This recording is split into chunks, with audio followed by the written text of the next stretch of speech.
Kitiibwa. Ni wachitiibwe kifo kyali. Odulu kitiibwa bayibi. Namu kamputi kambandu lye studio namu wechitiibwa Honorable Brandon ni namu wechitiibwa Henry Munaba buli namu wechitiibwa Pastor Andrew. Put a disclaimer please. Head of training and leadership when UP ati wa bugabule ya Maserengeta sebo nkwaniriza.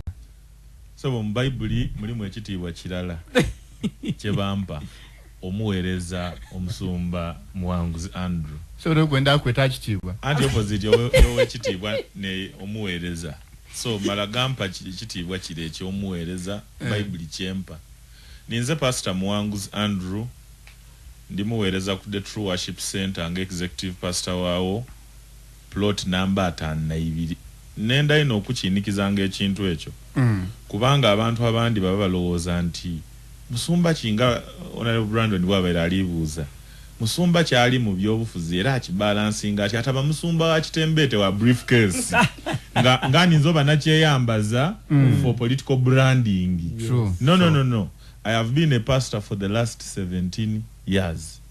My first church jenasumba eri Bugembe kumpi ni Severs bajeta First Baptist Church tiyali ya Kiwempe ndi area a very established church. The statement tiyali yagwa tiyali okay. Ya Weyaberayo wenaberayo and I was young. Katonda we yandetera okuweereza nali muto ino. Katonda yandeta mbuweereza nga n'emyaka 2 na mulala. Bampo wa lead pastor mu First Baptist Bugembe naba director wa Mother Care nga ndi n'emyaka 2 na mulala. 21 years Mother Care Bugembe. Okay. Budumbuli yao. So ndi muweereza wa Katonda politics na mwingire nearly 6 years ago. Katonda buli lwatukesa natuwa ekyancho oti ni kino kitegeeza nti it is another chance that God has given you. Katonda akuwaira omukisa ogundi okutereza omukisa ogundi okugezaako. Ndi mwesimu era tyabaire na kusikatira bwena bwine pano jompaire okuteesa nayo. Mwami Brandon ono andidukiza mama Rebecca alitwala Kadaga ku parliament yawo. Nze ataida kundulira tiri kwogera lwakuba ali gano mbaire njanga ku parliament yawo okukola emirimu gyange mu office yange eno njana interactinga ku n'abakulembeza abaliwo na irala abali kuluyirwa Oluvugania government oba Oluwabula government. Brandon no muntu akwagana ndidukira namwagana ku madala ga parliament. One nga proud ali proud yokwogera Olusoga ali ku parliament kyo why to yambaire ready nali nambaire ng'omusumba ng'omusumba natuuka ku parliament nali niba nange immediately lwaki nkobye nti andidukiza omukyala mama Rebecca alitwala Kadaga.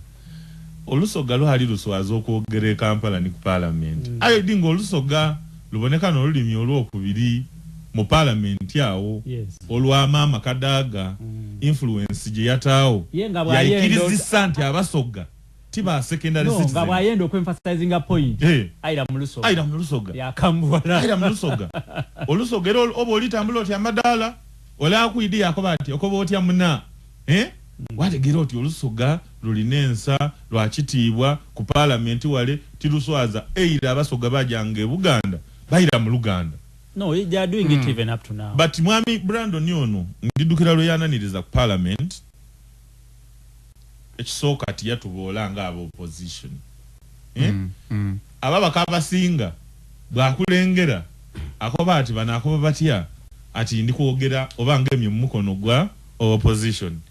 Ate amala yaba ni full chat. I think you remember that time twa ni ona umukuve Jamal bulungi no yakulagira id parliament bo batoba abayo ngoli fresh osobola n'okubula amagira mangi yakoba aho bomba muri kwenda office eyo mubitegale muti mujegale muti. So Honorable Brandon